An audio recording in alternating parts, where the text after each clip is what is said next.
السلام علیکم ورحمۃ اللہ۔ آپ تمام بخیر ہوں گے۔ آج میں آپ تمام سے ایک واقعہ سنانے جا رہا ہوں، ان کو بغور سنیں اور اپنی زندگی میں اس کو امپلیمنٹ کریں۔ عجیب و غریب واقعہ ہے۔ واقعہ یوں شروع ہوتا ہے کہ ایک میاں بیوی کسی راستے سے سفر کر رہے تھے۔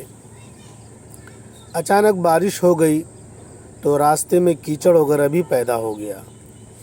تو راستے میں ایک جگہ دیکھا کہ ایک بڑے بزرگ ہیں، وہ بھی راستہ سفر کر رہے ہیں۔ جب دونوں کا آمنا سامنا ہوا تو ان بزرگ جو بوڑھے شخص تھے، اس کے پیر کے چھینٹے سے کیچڑ، ہلکا سا کیچڑ یا ہلکی سی گندگی اس شخص کی بیوی کے کپڑوں میں پڑ گیا، جو معمولی سا تھا۔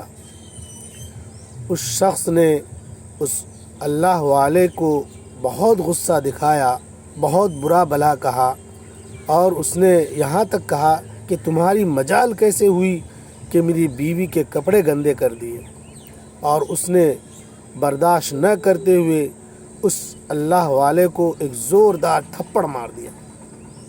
اس کے بعد وہاں سے رخصت ہو گئے۔ اس اللہ والے نے کچھ بھی نہیں کہا، کوئی جواب نہیں دیا۔ یہ میاں بیوی آگے بڑھے اور ان کی بیوی نے یہ حرکت دیکھ کر کہ میرے شوہر نے میرے لیے اچھا بدلہ لیا، بہت خوش ہوئی اور آپس میں باتیں کرتے کرتے آگے بڑھ گئے۔ وہ بزرگ جو بارش سے لت پت بھیگ چکا تھا اور اس شخص نے جھاپڑ بھی مار دیا تھا، کوئی شکوہ شکایت نہ کرتے ہوئے آگے بڑھا۔ آگے ایک حلوائی کی دکان تھی۔ حلوائی نے یہ ارادہ کیا تھا کہ آج جو بھی پہلا شخص میری دکان پر آئے گا، میں اللہ کے واسطے اس کو گرم گرم دودھ پلاؤں گا تاکہ اللہ مجھ سے راضی اور خوش ہو جائے۔ اتفاقاً کیا دیکھتے ہیں کہ وہی بزرگ اپنی دکان سے گزر رہے ہیں۔ حلوائی نے بڑی عاجزی اور انکساری کے ساتھ اللہ والے کو اپنی دکان پہ بٹھایا اور بڑی عزت اور بڑی خاطرداری کے ساتھ اس کو اچھا اور گرم گرم دودھ پلایا۔ اس بزرگ نے اللہ تعالیٰ سے کہا کہ اے اللہ، تیری کرم اور تیری شان عجیب ہے۔ ابھی تھوڑی دیر پہلے ایک جگہ آپ نے ہمیں جھاپڑ کھلوایا اور ابھی یہ خاطرداری کہ ہمیں تو بغیر کسی مانگے گرم گرم دودھ بڑی عزت کے ساتھ پلایا۔ یہ اللہ تیری شان ہے۔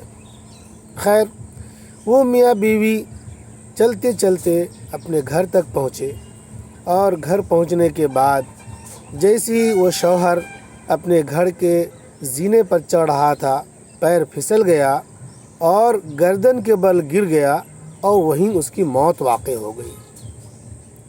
بیوی نے محلے اور سماج والے کو یہ ماجرا سنایا کہ فلاں بزرگ کے ساتھ یہ واقعہ پیش آیا تھا اور انہوں نے، میرے شوہر نے ایک جھاپڑ مارا تھا، شاید اس بزرگ اور اللہ والے نے بد دعا دے دی جس کی وجہ سے میرے شوہر کا انتقال ہو گیا۔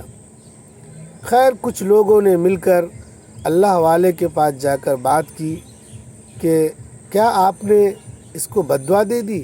ارے ایک ہی جھاپڑ ہی تو مارا تھا اور اس کے بدلے میں آپ نے اتنی بڑی بد دعا دے دی کہ اس کا انتقال ہو گیا۔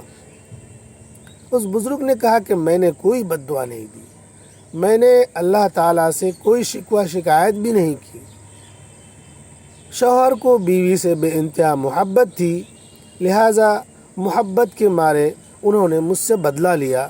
ان کو اچھا نہیں لگا کہ ان کی بیوی کے کپڑے کوئی گندا کرے، لہٰذا انہوں نے مجھ سے بدلہ لے لیا۔ اور اللہ تبارک و تعالیٰ کو مجھ سے محبت تھی، لہٰذا اللہ تعالیٰ کو برا لگا کہ میرے بندے، میرے محبوب کو کوئی جھاپڑ مارے، اس لیے اللہ تعالیٰ نے میری طرف سے بدلہ لے لیا۔ محترم حضرات، اس چھوٹے سے واقعے سے اندازہ لگا سکتے ہیں کہ اللہ تبارک و تعالیٰ کے جتنے چہیتے بندے ہیں، اگر کسی طرح سے بھی کوئی اس کی دل شکنی کرتا ہے، دل توڑتا ہے، تکلیف پہنچاتا ہے تو بغیر کسی بد دعا کے، بغیر کسی شکوہ شکایت کے اللہ تبارک و تعالیٰ اس سے بدلہ لے لیتا ہے۔ اور اس واقعے سے آپ اندازہ لگا سکتے ہیں کہ ایسا ہی ہوا۔ لہٰذا ہم تمام مومن اور مسلمان بھائیوں کو خاص طور سے اور عام طور سے ہم تمام انسانوں کو چاہیے کہ کسی کو کسی طرح سے تکلیف نہ پہنچائیں، دل آزاری کا سبب نہ بنیں، کسی طرح سے کسی کو دکھ نہ پہنچائیں، دل نہ توڑیں، کوئی ایسی بات زبان سے ہرگز نہ نکالیں کہ سامنے والے کو دکھ پہنچے، تکلیف پہنچے۔ ہو سکتا ہے کہ اس دکھ اور تکلیف پہنچانے پر آپ کو اللہ تبارک و تعالیٰ بڑی سزا دے دے، بڑی آزمائش اور بڑے امتحان سے آپ کو گزرنا پڑے۔ اسی لیے ہر وقت، ہر لمحہ، ہر آن محتاطی کے ساتھ زندگی گزاریں۔ ہاں، انسانیت ہونے کے ناطے کبھی کبھار اگر کسی شخص کے سلسلے میں اگر کوئی کوتاہی، کوئی لغزش، کوئی کمی ہو جائے، دل آزاری ہو جائے تو انسانیت کے ناطے فوراً اس سے معافی مانگ لیا جائے۔ معافی اگر مانگ لیتے ہیں تو اللہ تبارک و تعالیٰ معاف کر دے گا، ورنہ اگر دل آزاری کے بعد بھی آپ تکبر، گھمنڈ اور اپنے آپ کو بڑا سمجھ کر رہ گئے تو اللہ تبارک و تعالیٰ اگر اپنے چہیتے بندے کی طرف سے بدلہ لے لیا تو یہ بدلہ بہت بھاری اور سخت ہوگا۔ اسی لیے ہم تمام لوگ اپنی اپنی زندگیوں میں جھانک کر دیکھ لیں کہ ہم اپنی نقل و حرکت سے، زبان سے ہم کن کن کو تکلیف پہنچاتے ہیں۔ کہ ایسا تو نہیں ہے کہ ہم انجانے میں تکلیف پہنچا دیتے ہیں اور اللہ تبارک و تعالیٰ کے سزا کے مستحق بنتے چلے جا رہے ہیں۔ آج ہم تمام سے، آپ تمام سے امید کرتے ہیں کہ اس واقعے سن کر اپنی زندگی میں انقلاب پیدا کریں گے اور ان تمام باتوں سے رکیں گے جس سے دل آزاری کا سبب بنے۔